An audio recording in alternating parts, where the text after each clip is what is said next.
Good morning. I want to jump in by reminding everyone of our 4 directives. First, to give closure to the families. The second, to clear the channel and fully open vessel traffic to the port. Third, to take care of all of the people who have been impacted by this crisis. And fourth, to rebuild the key bridge. And we'll start with Directive 1.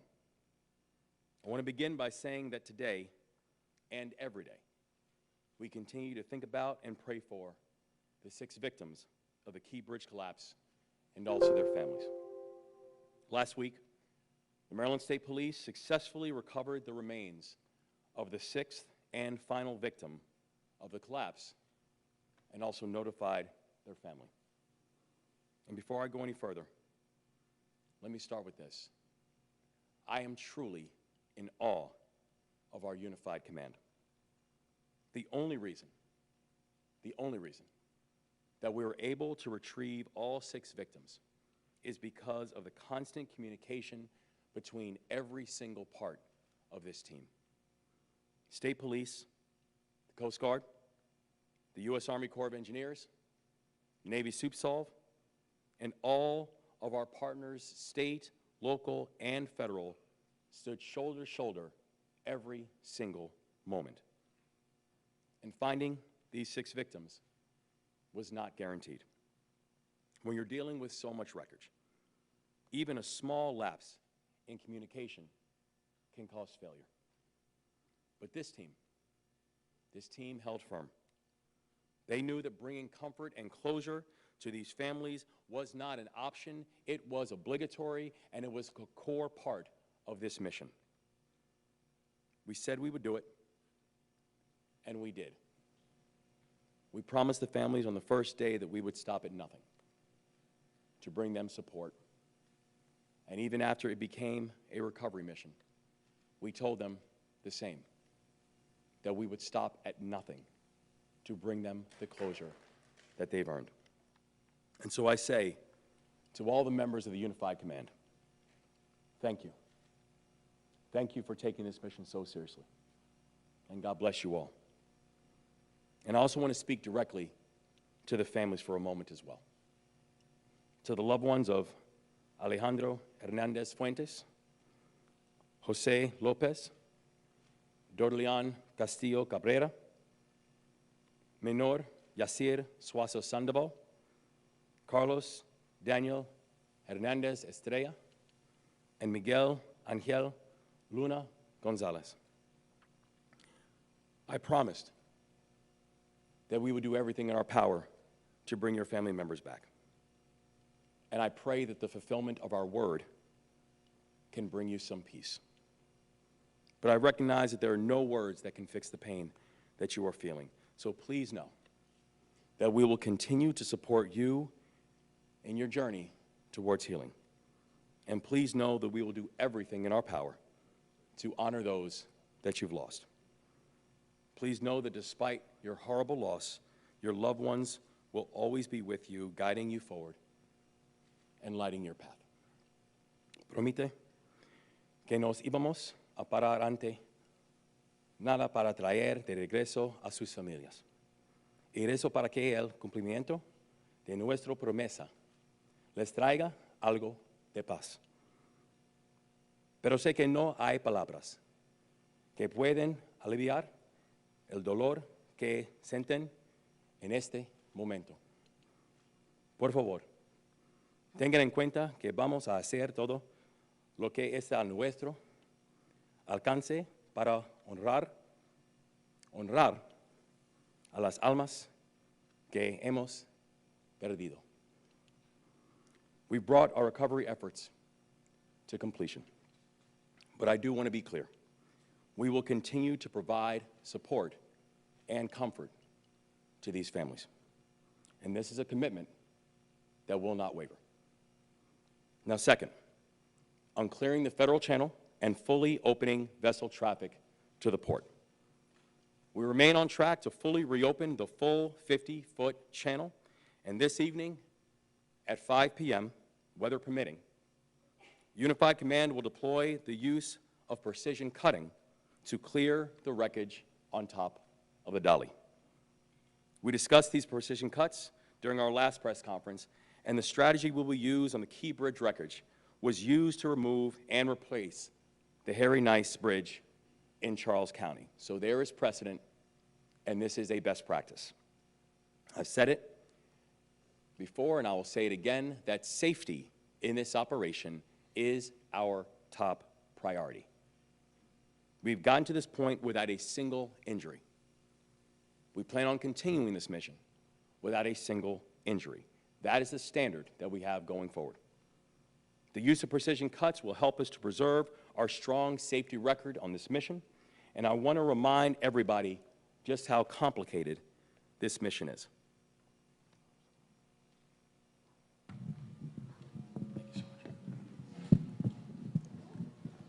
This here is an actual picture of the personnel who we have sitting up top. I want to be clear that when we're seeing where they are right now, they are 180 feet in the air. The thing we know about this type of height, and what you're seeing what they're doing here, they're doing both cutting and also preparation for the removal of this truss that's sitting on top of the dolly. This is an example of just a piece, what we see in this picture here, of just a piece of the truss that still needs to be removed in order for the dolly to be refloated so we can then continue the process of fully opening up the federal channel. But them sitting at 180 feet in the air, there's a couple really important things to remember with that. The first important thing to remember is that any type of adjustments or movements within the winds can have significant impact on their basic stability. So when you're looking at wind gusts, when you're looking at wind movements, when you're looking at that height, regardless of the crane and the infrastructure that we have here, can have significant impacts on their ability to be able to smoothly and also safely make the type of cuts that are required and are necessary. And also things like lightning strikes. So anytime you watch changes in weather and lightning, it's the reason why operations immediately have to come to a close to be able to ensure the safety of our workers. The second piece is this. You've heard us repeatedly mention the importance that this is a no-drone zone, that drones cannot and will not be permitted nor tolerated inside of this area.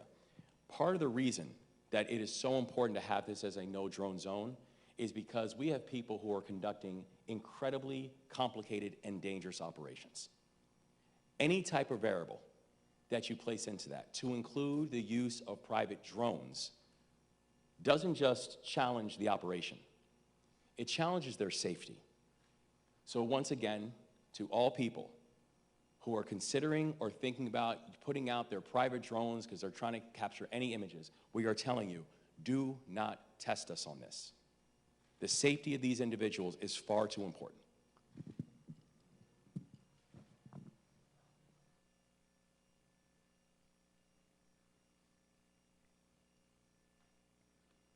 And we're now very close to fully clearing the channel, and we're already getting large ships in and out of the Port of Baltimore.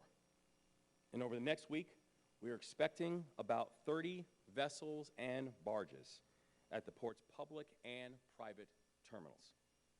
Those vessels will include container ships, roll-on, roll-off ships carrying farm machinery, and new cars, bulk ships carrying sugars, metals, and oil.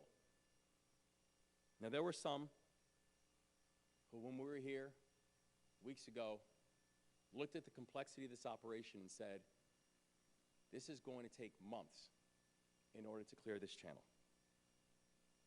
Well, here we are now, and I'm thankful for the fact that because of the hard work, the diligence, the speed, the 24/7 operation that has taken place, we've been able to get it done in a matter of weeks.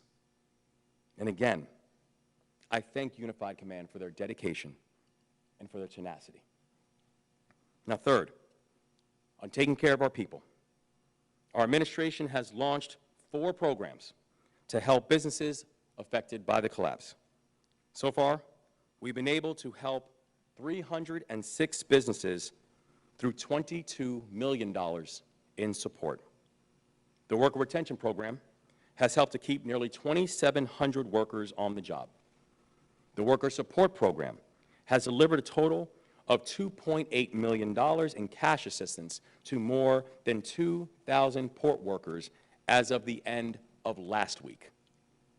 And as of last week, 1,000 unemployed Marylanders have received support through regular unemployment insurance. As we begin to get the port operations back to full capacity, we will begin to wind down support through the Worker Retention Program. And I want Marylanders to know that we will only accept applications through this Friday, May 17th.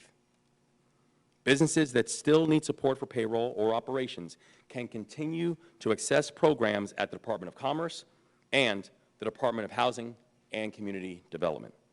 And individuals who regularly work at the port are still able to apply for the Worker Support Program and unemployment insurance. So I encourage all Marylanders to visit response.maryland.gov/bridge to learn more about these programs, to make sure you're applying, and also other operations and other supports that we have in place. From day one, we've been guided by a very simple principle. Mission first, people always. And that has not changed. Now, fourth, on rebuilding the Francis Scott Key Bridge. In order to rebuild this bridge, we need the support of the U.S. Congress. And to date, we personally met with, spoken with, and had coordination with nearly 100 members of Congress. Last week, our team has had another meeting with Secretary Pete Buttigieg and Director of Management and Budget, Shalonda Young. On May 2nd, we welcome Republican Chairman Tom Cole and also Chair Womack and members of the House and Senate Appropriations Committee to the City of Baltimore. Unified Command, when that happened, took us out on a Coast Guard cutter to see the wreckage, and I was able to speak directly with members of the committee on both sides of the aisle. And I can tell you they were deeply moved by what they saw, because we are talking about a shipping vessel that is 984 feet long and that can weigh more than 116,000 tons at full capacity. For all sports fans, I'll put it to you this way. That's the length of 3 football fields. That is the weight of Camden Yards at full capacity. That's what's sitting in the middle of the Patapsco River. Members of the House Committee got to see that ship and the Key Bridge that's sitting on top of it. And I explained to them that every time we go out there, it's something you never get used to seeing. I've spoken with Chairman Cole many times, and he has repeatedly given his commitment to ensuring that Congress does their part to help us out.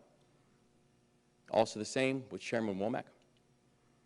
And I also want to give a special thank you to the leaders of our delegation, Senator Cardin, Senator Van Hollen, for taking the Senate floor to discuss the importance of rebuilding the Key Bridge.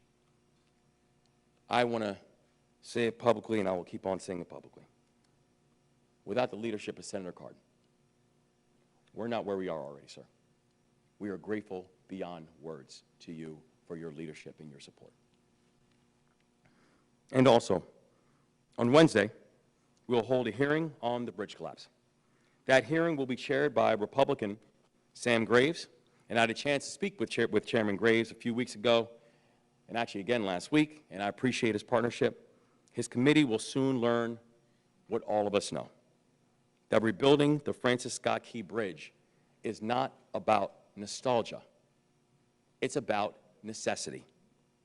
This is a critical artery of commerce at the Port of Baltimore and all along the I-95 corridor. We need this bridge rebuilt, and we need to get it done with full congressional support.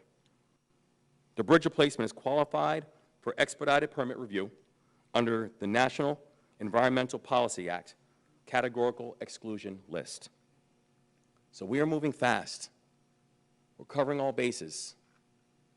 We're not slowing down, and we're going to get it done together. And our coalition continues to grow by the day.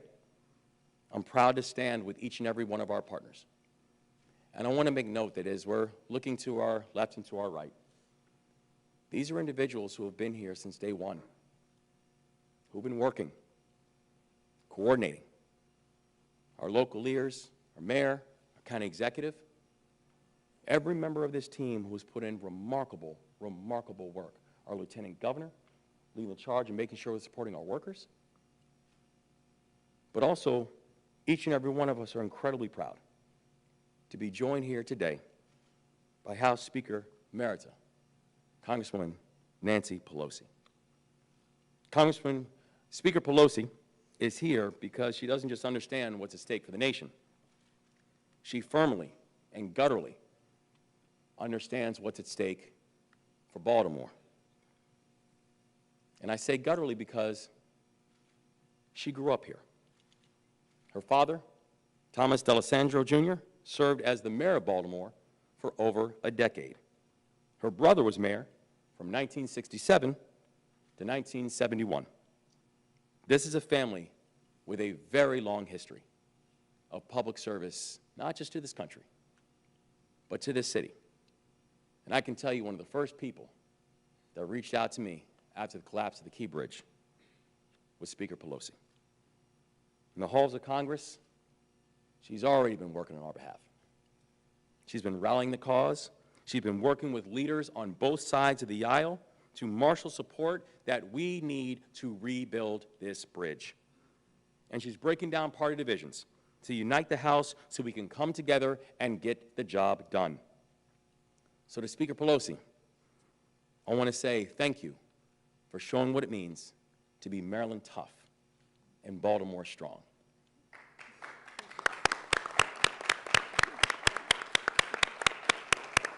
So in a second, I'm going to turn it over to Speaker Pelosi, and we're also joined by the following speakers: Admiral Gilreath, representing Unified Command; Senator Ben Cardin; Baltimore Mayor Brandon Scott; Baltimore County Executive Johnny O. And I want to thank all of our partners here for their support and their tireless leadership. Now, I'll turn it over to Speaker Emerita Nancy Pelosi. Thank you very much, Governor. Thank you very much, Governor, for your warm welcome, for the invitation to be here today in Baltimore, my Baltimore. I'm happy to be here with family members, Nikki D'Alessandro and Skylar, my nephew and grandniece. And again, thank you for acknowledging my father and brother and their years of service to Baltimore. What we are hearing here today is something very special for America. When this bridge was put in jeopardy, the governor has given us a path on how we come back, starting with the families. I want the families to know that I bring with me the condolences of the Congress of the United States, already conveyed by the distinguished Maryland delegation.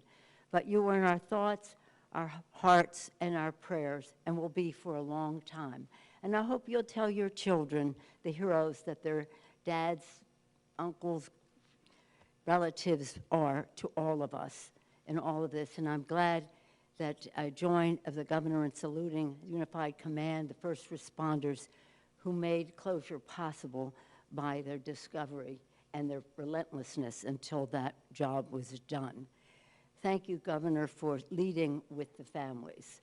Secondly, in terms of opening up the path to ships and all, well, I just came back from New Orleans, where I was, and reviewed with some of the folks there what we did after Katrina, because some of it was new. It was new. And what we learned in Katrina is to listen to the locals,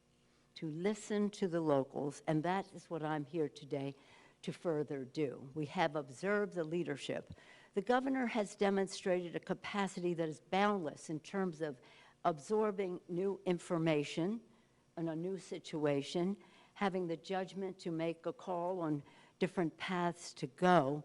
And this is remarkable because there's so much emotion involved when there's loss of life and loss of livelihood for so many people. So, Governor, thank you. Thank you so much for showing the way. And as you acknowledged, Ben Cardin and Chris Van Hollen in the Senate, our congressional delegation, House congressional delegation, just relentless on the floor of the House. This is Kwasi Mfume's district. He's the chairman of the Morgan State University, so he's at the college today, and I'll join him later. But his concern is boundless also and endless in this regard. And Sarbanes, Congressman Sarbanes will be joining us on the tour, but all of the members have been there. And I thank you especially for acknowledging Ben Cardin, because in the House, I served with him in the House, in the Senate, he has been a leader, not only for Baltimore and Maryland, but for the country as well. Thank you, Ben Cardin.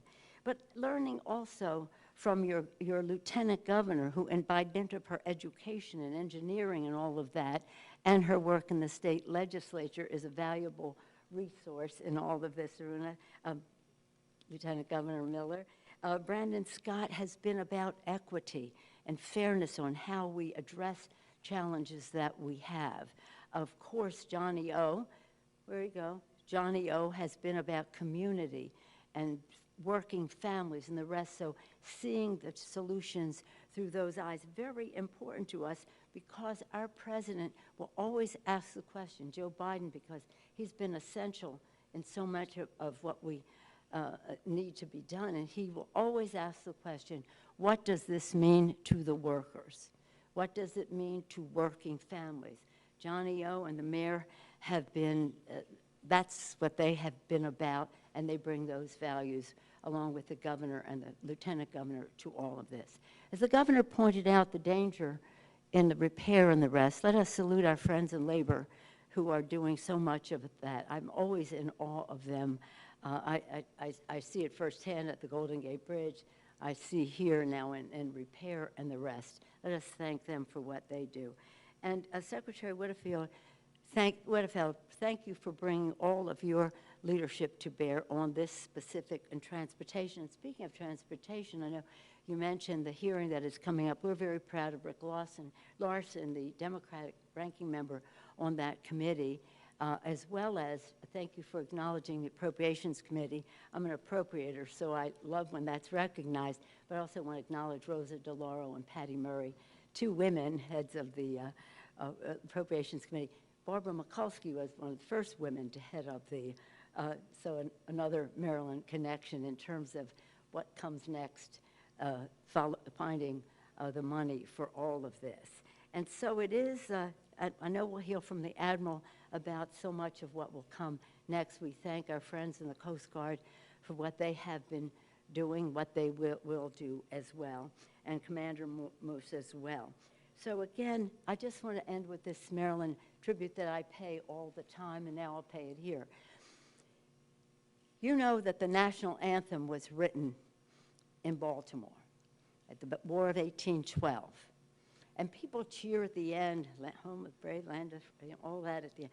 But where I want people to cheer, and what serves our purpose right now, is the part where it says, proof through the night that our flag was still there, that our flag was still there. Through these challenges and difficulties, we want to prove through the night that our flag was still there, and as we pledge, with liberty and justice for all. With liberty and justice for all. So that's Maryland, well, it's Baltimore strong, it's just stay here, and again, to the state of Maryland and the great leadership of the governor. Thank you for providing a model to the nation on how to deal with a challenge, as you have said, with speed, but not at the sacrifice of safety. Thank you, Governor. Thank you.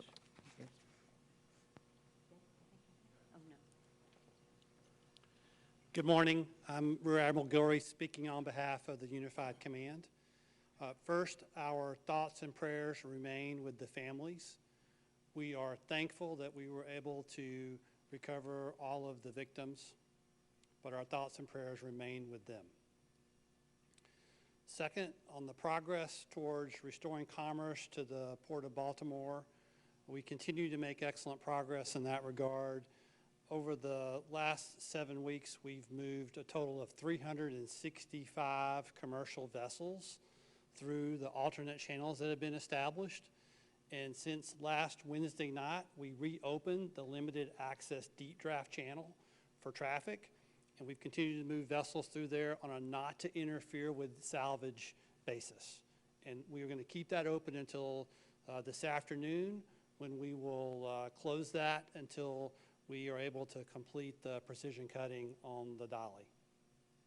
So to update you on the salvage operations, the first priority is, again, clearing all the debris from the deep draft channel. And the U.S. Army Corps of Engineers, U.S. Navy Supervisor of Salvage, and their contractors, along with all the other salvage who are participating, continue to make great progress in that regard. They have now deepened that channel to 48 feet in depth, and it's now 350 feet wide. And they will continue to work on that channel after we are able to do the precision cutting tonight on the dolly. So as removal of the ship, that was our second priority, remove the ship. We are making progress in that regard. We had some difficult weather over the last week or so with some high winds, and yesterday we had some delays due to lightning, but we are on track for this afternoon at 1700 to do the precision cutting. After we do the precision cutting, we will then go back and resurvey the channel as well as survey around the dolly to make sure there are no obstructions that came from that precision cutting that would interfere with traffic. And then we will reopen the limited access channel to traffic at that particular point in time. And then we will refloat the dolly and remove the dolly in approximately 2 days. So that's the plan, to remove the dolly. And then third, the state continues to make great progress along with the salvers to remove the remaining debris from the waterway. And as you can see visually, and notice the difference over these last 7 weeks, you can see that almost all the steel truss that was above the water line across the entire bridge section has now been removed. And that's been great progress. And we are on track to fully reopen the deep draft channel to 50 feet and 700 feet wide by the end of the month. So those are my updates, and I'll now turn it over to Senator Cardin. Well, Admiral, first of all, thank you very much. The Unified Command has truly been a model for our nation on teamwork, working together, accomplishing a mission that when we looked at the bridge in the channel on March 26, I don't think any of us thought we would be where we are today and restoring as much of the traffic through the Port of Baltimore as we have. Congratulations to the Unified Command. We could not have done it without all the people here, and we really salute you for your incredible leadership, your talent, and your commitment. Governor Moore, you made this all happen. It takes the leadership of the governor to bring us all together, to have a game plan that can work. I want you to know the 4 priorities that you mentioned. First, to make sure the families of the victims are taken care of, to bring closure, as you have, to the 6 victims of this horrible, catastrophic collision and destruction of a bridge has been accomplished. Second, to restore commerce to the Port of Baltimore as quickly as possible, and we are far ahead of schedule in accomplishing that. Third, to take care of the thousands of people that have been hurt by this bridge coming down. The businesses, the employees, the workers, the business coming into Baltimore, all that has been impacted by it, and you have developed a game plan working with all of your partners at the federal, state, local levels, been able to get that done. And then third, to make sure that the story of the Francis Scott Key Bridge does not end here, that a replacement bridge will be rebuilt as quickly as possible, and it will be built even stronger to deal with the current realities of commerce that come through the port. You have the total support of our Maryland federal delegation. All 10 of our members support those 4 missions. I want to give a shout out to Senator Van Hollen and Congressman Mfume, but our entire district. Speaker Pelosi, it is always wonderful to have you here. You really energize us all, so thank you so much. Speaker Pelosi and I have served in many ways together through many missions. She is an inspiration for everyone. And we're glad that you may have a home in San Francisco, but your heart really is in Baltimore, and we appreciate that very much. And we have never, ever acknowledged your citizenship anything other than it being in Baltimore. So thank you so much for your leadership. Team that put this together, it's been our governments, private sector, companies, nonprofits, all working together, originally taking care of the first responders. Restaurants closed their businesses in order to make sure that they could provide the food. To take care of the families, we've seen companies come forward with resources. But the extraordinary leadership at the local level is perhaps the most challenging. So to Mayor Brandon Scott and to County Exec Johnny Oshesky, you didn't worry about where the line between Baltimore City and Baltimore County was. You worked together as a team with Stuart Pittman and Anne Arundel County, and you provided what we needed at the time to make sure there were no gaps. And that's an extraordinary partnership in order to bring this about. And to Lieutenant Governor Miller, I want to thank you because Speaker Pelosi's right. It's wonderful to have an engineer available that we can get free advice for at the state level. So it's really been a team effort. I just want to make one last point. This is National Infrastructure Week. And we would not be in the position today, Governor, to get the funds we need to replace the bridge if it were not for the leadership of President Biden and Speaker Pelosi in getting that infrastructure bill to the finish line that puts enough money in the federal checking account so we can deal with major infrastructure in this country. Because you see, the replacement of the Francis Scott Key Bridge will be one of the largest infrastructure transportation programs in America. It's going to require a considerable amount of resources. We are going to receive the money from the Emergency Relief Fund. We'll get the money. But there are other projects in the nation that need funds. And if we didn't have the replenishments that came through the infrastructure bill, Madam Speaker, we would never be in the position we are today to give the confidence that we'll be able to get the money necessary for the bridge. And Governor Moore, you've talked, I think your Rolodex on members of Congress is better than mine. I'm going to have to get your list to help us figure out how I can reach members as quickly as you have. But you have been there just reaching out, and it pays off, believe me, because I've heard from so many of my colleagues in the House and Senate, Democrats and Republicans, supporting us on the bill that we need to get passed that would make it clear that the federal share will be 100%.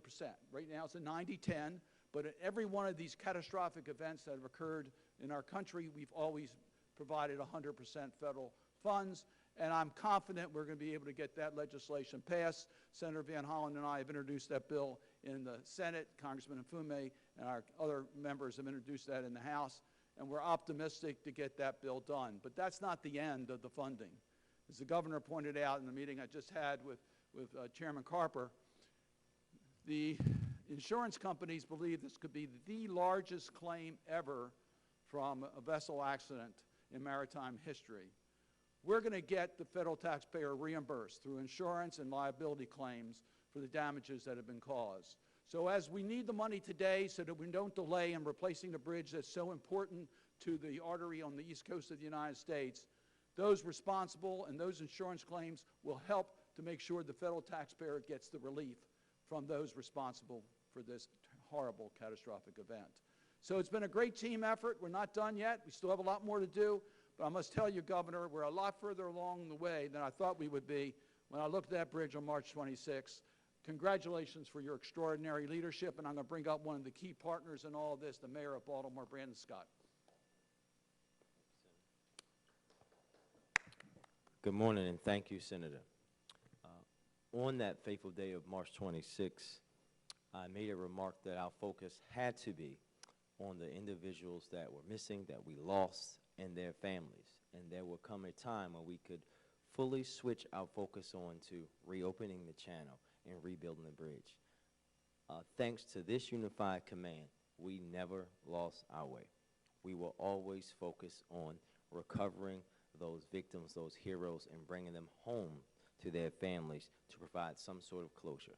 So I want to say thank you to Unified Command, not for just delivering on that promise, but for helping those families begin, which is going to be a lifelong effort of having closure and peace brought to them and their families. Nothing will fully overcome the pain of their loss, but I'm deeply grateful to Unified Command and everybody, especially those first responders who've been out there working to bring your loved ones home. Please know that the little peace and closure that this brings for the families, we will continue to support them each and every day as we have been since that fateful day, even as we now turn our focus to reopening of the federal channel fully. To that end, as discussed later today, Unified Command will have our precision cuts to the debris of the Key Bridge from the bow of the Daly. I guess I want to say again that this is a safe and thoughtful approach, but it may be loud and noticeable in a way that the process has not been thus far, especially for those working in the industrial areas around the bridge.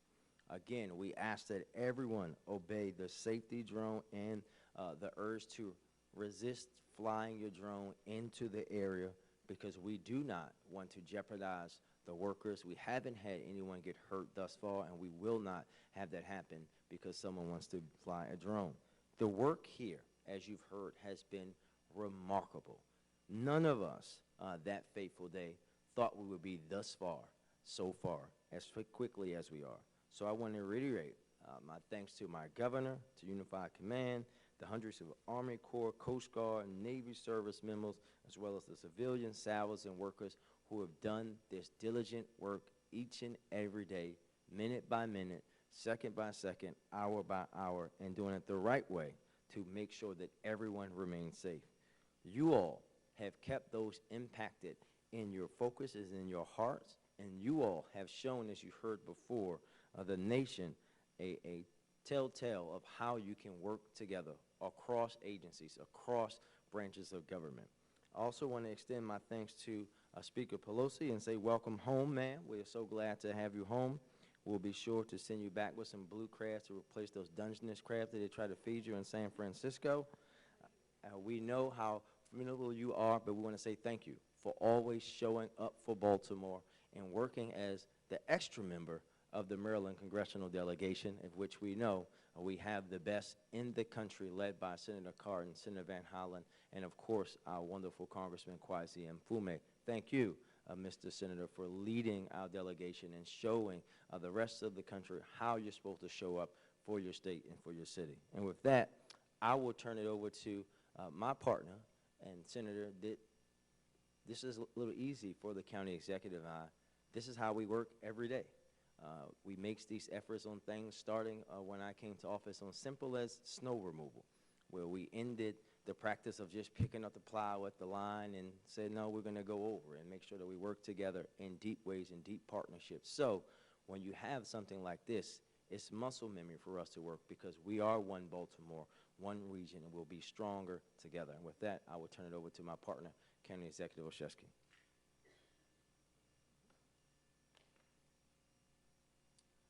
Thank you to my friend and partner, Mayor Scott. He's right.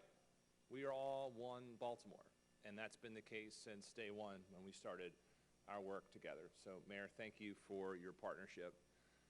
It truly makes a difference, particularly in moments of great challenge. And to Baltimore's favorite daughter, Speaker Pelosi, thank you for always keeping Baltimore in your heart, and for always coming back, for always showing up, and for being that extraordinary bonus member of our federal delegation, as the mayor referenced. We are lucky to count you as a friend, as a partner, and thanks for being part of an extended part of the delegation family led by Senator Cardin, who has done an outstanding job, as the governor has said, in this moment, along with Congressman Mfume, Senator Van Hollen, and the rest of our team. I'll again just extend my thoughts and prayers to the impacted families, those who lost loved ones. We are so grateful that we have an outstanding team who've been able to recover our victims in this moment. It's a reinforcement of how incredibly hard working this unified command is, but with how much care and thoughtfulness with which they operate. So our prayers remain with those impacted. You know, it's interesting. I started my career as a government teacher, and one of the things that we taught our students were about the different levels of government. We talked about the federal government, the state government, and local government. And it's not until moments like this you understand just how important each of those pieces are. And so when you see our national government, our Congress, step forward in a moment of crisis to help bridge the gap and fill the need to rebuild our bridge, when you see our state and local government stepping forward to meet the needs of the impacted port workers and truck drivers and small businesses, when you see all levels of government coalescing around opening up the shipping channel, it's just a reminder of how important our system is, and it's an example of what works best. This is truly the best example of teamwork I've seen in my career, and that is in no small reason thanks to the leadership of our governor and our lieutenant governor. Governor Moore, thank you for continuing to lead the charge. We are proud to follow you in this moment and always. So we've got work ahead of us still, but every day is a new glimmer of hope and a new reason to be inspired and to push towards what's next. So thank you very much.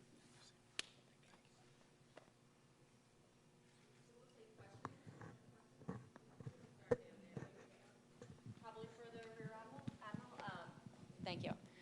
So as for the safety of the crew on board the Dolly, can you just talk about what you're doing to protect them, and also what went into the decision to keep them on board the ship as part of the process today? Yeah, so safety is at the forefront of everything that we do. So the crew members themselves will be aft on the ship below decks. There's multiple containers and the decks between them and where the precision cutting will occur. We also have some fire teams set up in case that it's not expected to have a fire, but we've got some fire teams set up in case there was some sort of fire that got started as a result of that. And we're going to have a water curtain on the front of the vessel in between that and where the precision cuts are going to take place as well to prevent that. So we've taken into account the safety of those crew members at the very beginning, and that's what we're doing. Second part of the question, why are they staying on board? Why aren't they getting off board? They're staying on board because they're part of the ship. They are necessary to keep the ship safe and operational. If something were to happen, they are in the best place to actually fight a fire on board the ship because they're familiar with it. They're familiar with all of their safety equipment. They are the best responders on board the ship themselves.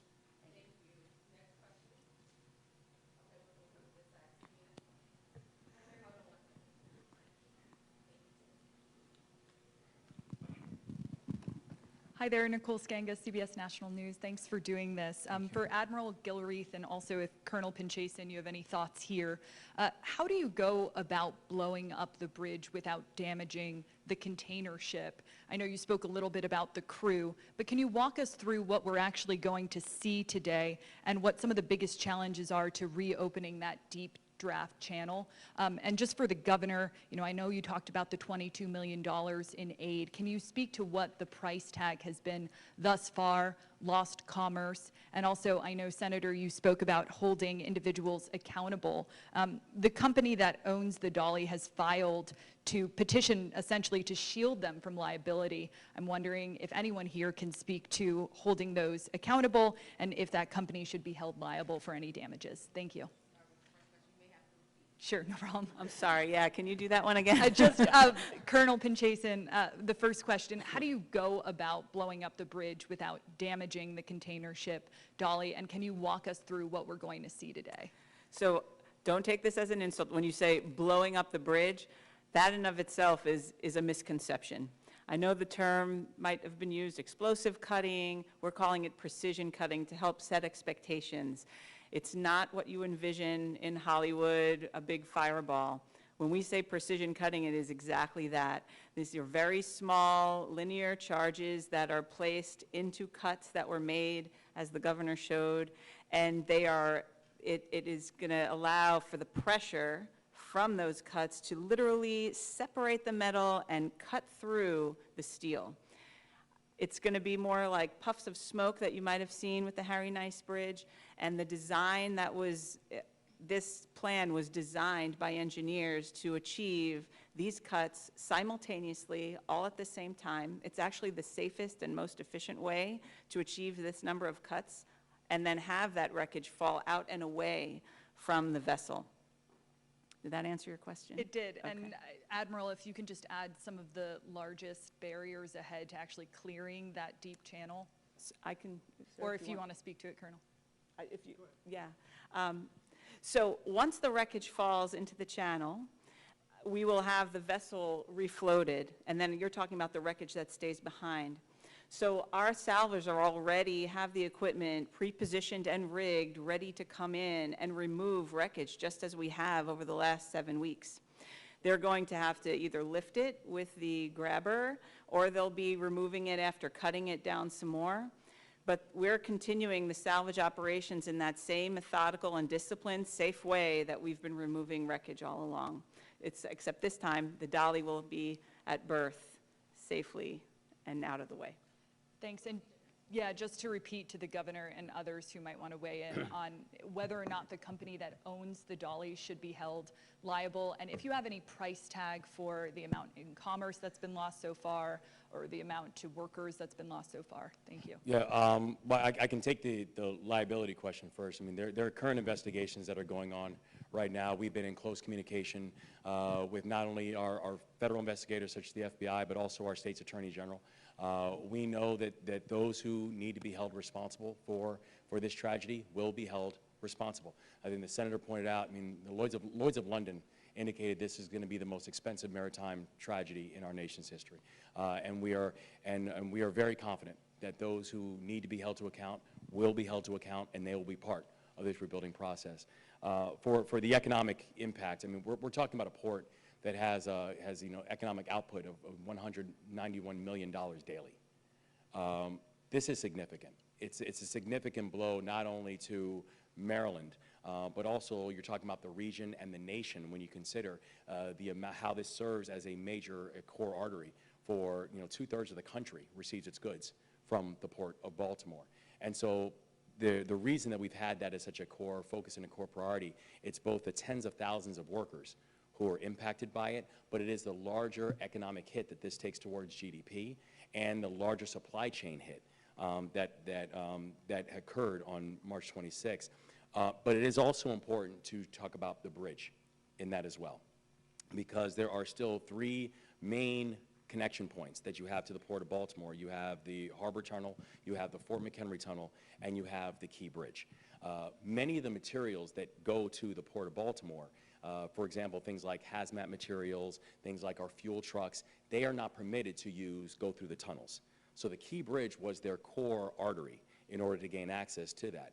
And so when you look at the Key Bridge alone, you're talking about a bridge where about $21 billion of commerce went over that bridge. And so it is significant. And so part of the reason why we talk about you can't just focus on a reopening of the port without also talking about the bridge is because the bridge is a core artery to making sure you have a fully functional and an economically viable Port of Baltimore.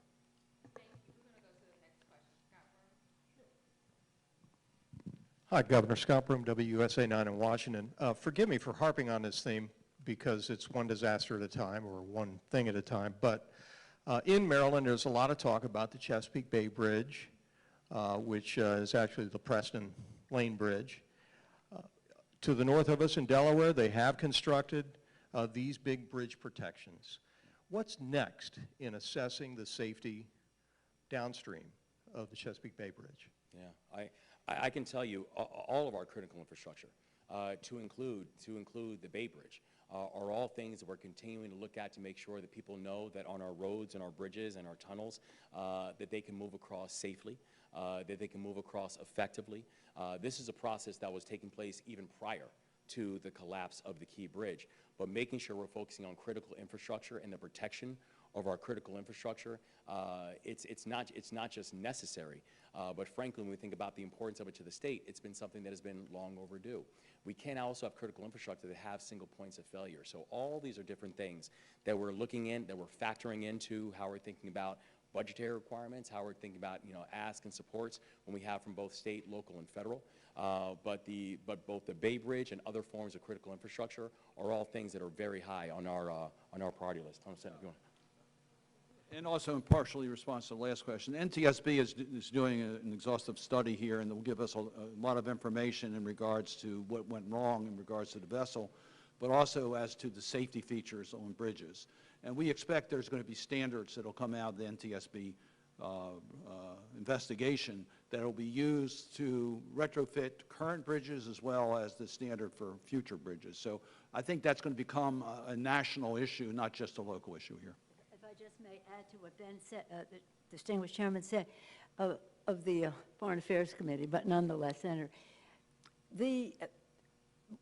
what is happening with the bridges is very important, but what is happening with the ships is important too. And as Ben said, they were looking at the ships as well, because you can put the dolphins around the pillars and all of that, but if the ships are better prepared to know when they're going to lose energy, that is a precaution for the bridges as well. And again, as the governor said, this is of national significance. We all are learning from each other on this. And as the governor also said, if you're a restaurateur in Tennessee or you're a car dealer in Ohio, this bridge is important to you in terms of the supply chain. So again, we have, Maryland proud, Baltimore strong, but nationally significant. Kim Dacey with WBAL. Senator Cardin, you said you were confident that the funding bill would be passed through Congress. What happens if it isn't? Where is the funding going to come from? There are two questions to that. The funding comes through the Emergency Relief Fund, which is appropriated annually. There's liabilities that they'll have to assume that far exceed the dollars that are in the fund. Congress appropriates money on a regular basis to the Emergency Relief Fund. So we're not too concerned as to the total dollars that we'll be able to get. It should come in the normal course. If the administration seeks supplemental funding for the Emergency Relief Fund, we will certainly be supportive of those efforts to put more money into the account. What we need passed now is the authorization that it will be at 100% rather than 90%. We need that done sooner rather than later because we want to get this bridge moving as quickly as possible. So that's why we're asking to have a procedure so we can get that passed as quickly as possible. We So think the we initial can. funding would come from that emergency fund you Correct. were referencing. Correct. Thank you. I'm going to take one last question. Hey, I had a quick question about vessel traffic. Out of those, I think I heard 365 commercial vessels have passed through in the past couple of weeks. Could we get an idea of what that traffic looked like and what kind of vessels were passing through, and if any of them were some of these vessels that have been stranded in the port? And also just wanted to get a sense of when the crew might be able to leave the dolly. Good morning. My name is Captain Dave O'Connell. I'm the captain of the port here in Baltimore. So roughly out of those 365 vessels, about 30 of them have been deep draft vessels. So that would be container ships, roll-on, roll-off ships. I would say significantly this morning we moved in 3 ships. So there's a combination container roll-on, roll-off ship that came in this morning. A paper ship came in this morning, and a container ship came in this morning. All the vessels that were stranded in port at the initial on the 26th have all flowed out, with the exception of one that had some mechanical issues that were fixed, and that flowed out this morning. And that was a coal ship, one of the deepest draft ships that we have. That was a draft of 47 feet.